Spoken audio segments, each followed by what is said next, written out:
think one of the biggest misconceptions about personal growth is that we're trying to become someone different, someone wiser, someone more healed.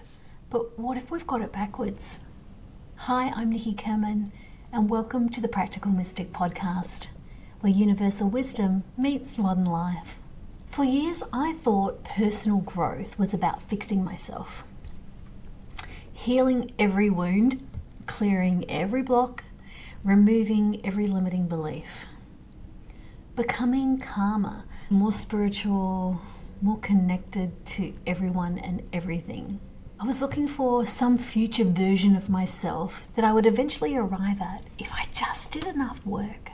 Now, after years of self-development and hundreds of clients, I don't think that that's what this journey is about at all. We were never broken. There's nothing wrong. I don't believe most of us need fixing. I think we're exhausted. I think we're disconnected. I think most women I know are over-responsible, overthinking, people-pleasing, carrying too much responsibility and load for others. And underneath all that, they're still there, trying to find and be a better version of themselves. Over the past few years, I've come to realize that my work was never about fixing people. It was never about helping them heal. It's always been about helping them remember who they are. I think I'm so drawn to this because there's been moments in my life when I have completely forgotten who I am. 25 years ago, I was a complete mess. I remember laying on the floor, begging the universe to take me, that I was done. I could no longer go on with this life. And a gentle voice urged me to get up, to keep going, to breathe in and out, that I wasn't broken, that there was nothing wrong with me. I just wasn't being true to myself, to my heart, to my desire, to who I really am. And that started a massive journey of remembering why I got disconnected from myself and what I liked and my joy and my pleasure, why I got disconnected from my husband at the time, why I felt disconnected from my children, my family, my friends. I was trying to be what I thought I should be. I never even paused to listen and think about who I really am. There was so much confusion in my heart and in my soul between what I thought a good woman looked like versus how I feel a good woman shows up and lives her life now, that I know different. I've had to remember who I am. I've had to remember my power, my gifts, my capacity for love, my kindness, my intuition. And every day I help other women remember who they are, connecting to their own inner knowing, their wisdom, their power, their truth. Because if we remember who we are before all of our conditioning happened in this lifetime, if we truly remembered the beauty and the pleasure and the gift that this physical life is, we would make so many different decisions. We would celebrate so much more and find joy in every little thing. We didn't forget who we were as we were born. We were closer to our true self as children than we are now. We didn't forget overnight. We forget because we've been busy surviving. We forget because we've been socially and culturally raised to have belief systems and ways of being in the world that may or may not be in true alignment with who you really are. We forget when we are so busy being busy, trying to be good enough, trying not to disappoint anyone, trying to fit in. This is a big one for me. Trying to be everything for everyone all the time. Until one day, we don't even remember what we like anymore. This is a funny story.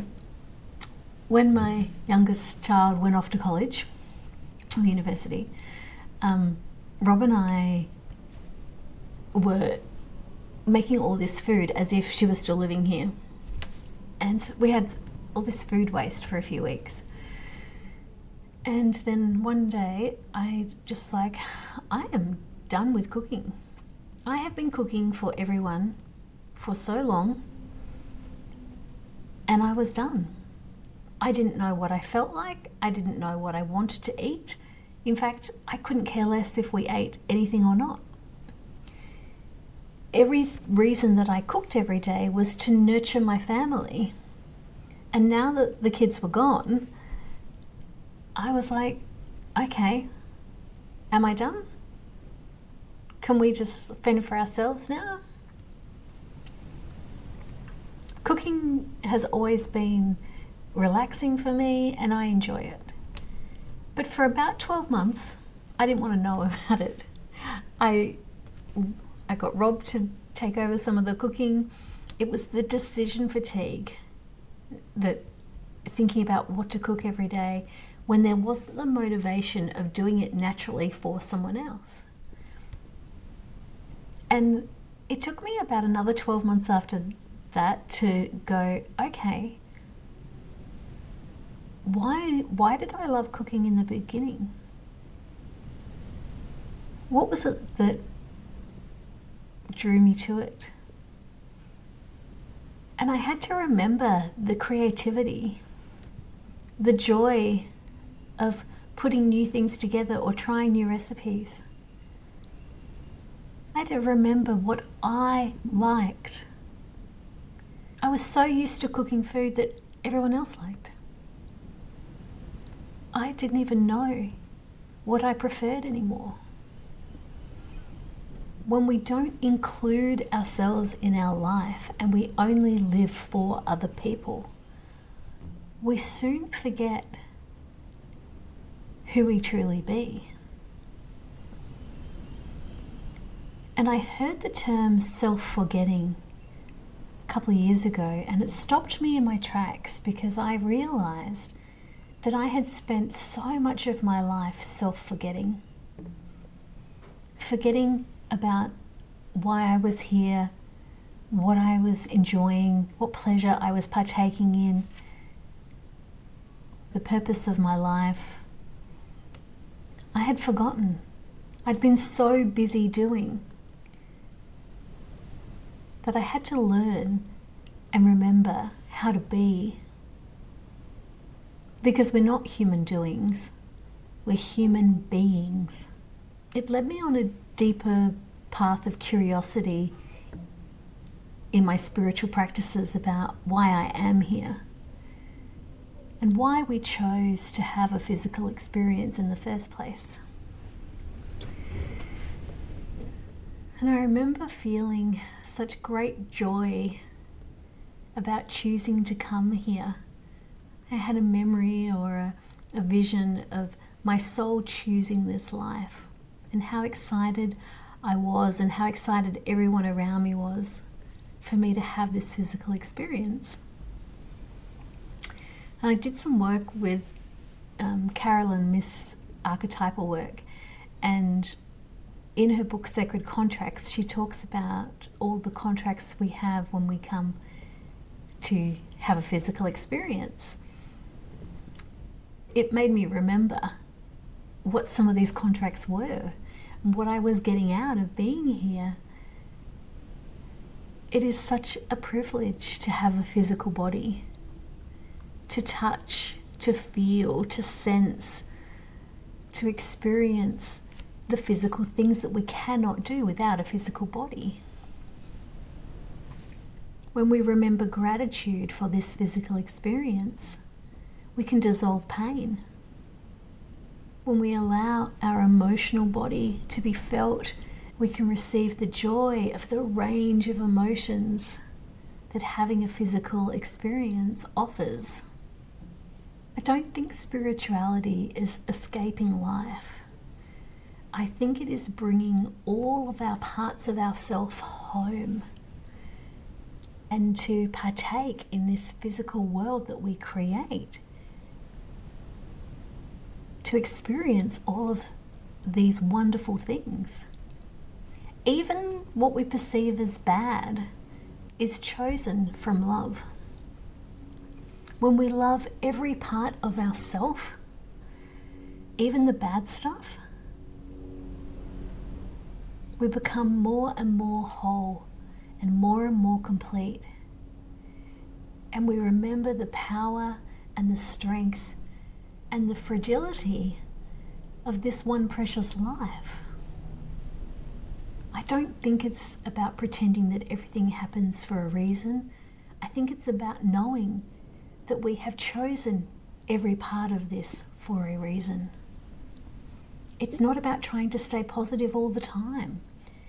It's about the range of our experience, flavoring and coloring and making up our existence. We come here for novelty, for fun, to enjoy it. But I do think what spirituality asks of us is to be present, to be considered, to be honest, to be human. Not to be less human by being more spiritual, but to become more human by including our spiritual aspects into this physical existence. Remembering doesn't have to be dramatic. It doesn't have to be these huge aha moments or bolts of awareness and awakening. Sometimes it's simply saying no to things that distract us from who we want to be. Sometimes it's leaving things that don't work for us. Setting boundaries, walking away. And sometimes it's crying and feeling the grief and the sadness and the spectrum of all things. And sometimes it's finally admitting that this isn't the life that I want anymore, that I want something different. I want to experience more. I want to be more. I want to touch and feel and enjoy every part of this life. That's what I'm here for. Maybe the real work of personal development isn't about fixing anything. It's not about becoming someone better. It's not about becoming more spiritual or more enlightened. It's not trying to fix every single part of yourself. It's just simply remembering and accepting that every part of you, good, bad, or indifferent, is exactly what you need in this moment of now. And underneath that, the person you've always been, the person that you choose to be, is already there. Under the fear, under the noise, under the responsibility and the expectations, your soul is quietly whispering to you what it is you need to remember. If you'd like to explore your own remembering with me, please feel free to book in for a soul guidance session. I'll add the link to the show notes. If you're watching this on YouTube, please like and subscribe or follow on your favorite podcast platform. Remembering one tiny thing about yourself today, your own truth, what you love, what you care about, what you're passionate for, shifts your state and it changes your story. And pathways will open to even more remembering.